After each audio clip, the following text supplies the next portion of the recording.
Hey guys, my name is Kevin, or Professor Akali on YouTube. I'm a former Challenger player that has had Akali be my one trick since the beginning of Season 1. I've gotten to Master Tier just one tricking her alone. So when you're comparing the old Akali to the new Akali, is she still an assassin? Definitely, but she's not the same as she used to be. Her new shroud is much better than her old one. She's gaining a lot more mobility she used to not have. She also doesn't have insane sustain like she used to, because the spell vamp you get from your runes and gunblade is so much stronger off of single target spells, but now that you really don't have any, you lose all that sustain. So you definitely need to know what you're getting yourself into. Be sure to watch the whole guide, jump into the enemy team, create a huge panic, and destroy the enemy carries.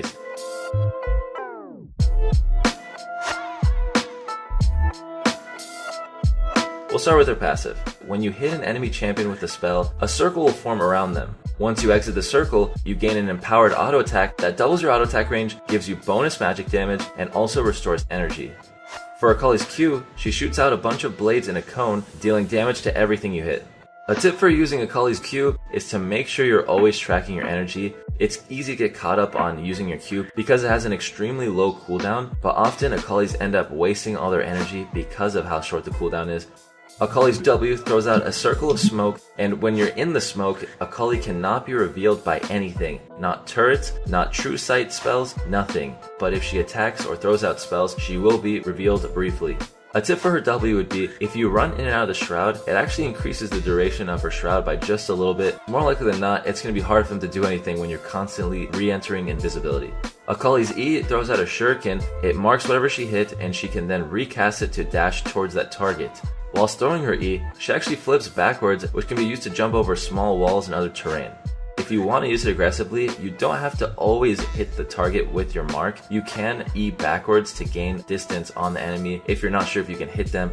Akali's ultimate is 2 dashes, the first one being a opener that does flat physical damage, and the second one is reactivatable after 3 seconds, and it does magic damage that does bonus execution damage.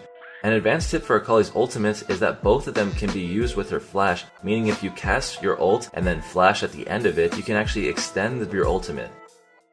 In terms of Akali's combos, in lane you always want to hit the enemies with the tip of your Q so you can easily just back up, activate your passive, go in for an empowered auto attack, and then hit him with another Q, and that's pretty much your bread and butter for lane.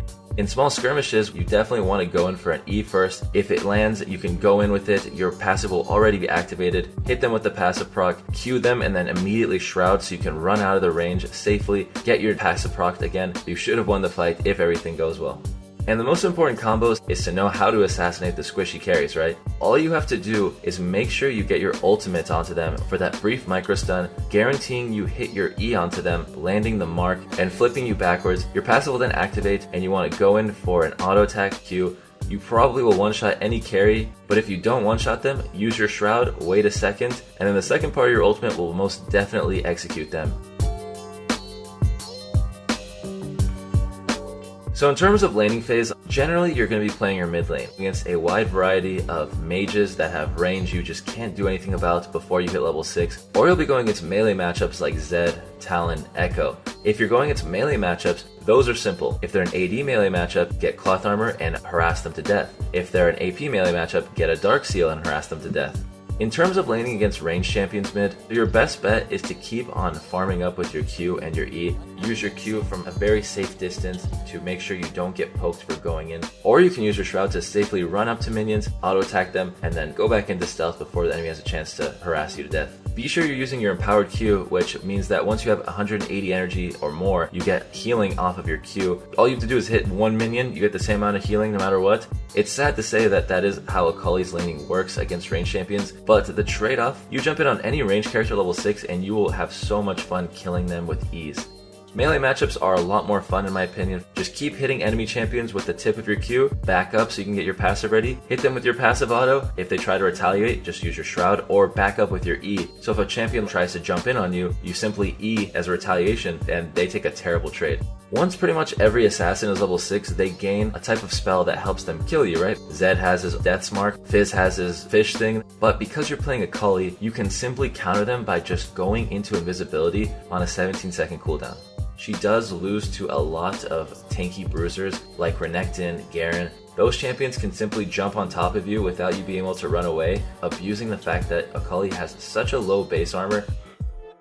You want to have your wave as frozen next to the turret as you can possibly have. You don't want to ever be at the enemy's turret because you can get ganked, and at the same time, if the enemy is overextended, you can get a gank. It should be a really easy kill.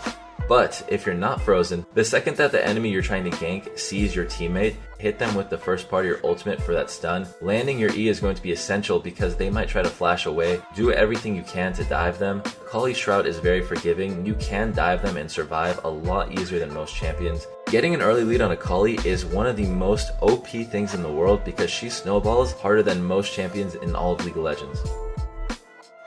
Now in terms of power spikes, there are two very clear ones. The first one being her level 6. She can pretty much guarantee a kill onto anyone. The second power spike is going to be her Hextech Gunblade power spike. It gives her so much AD and AP, and because of all her hybrid scalings, she is an absolute beast with it, and you can pretty much start 1v2ing or 1v3ing at that point.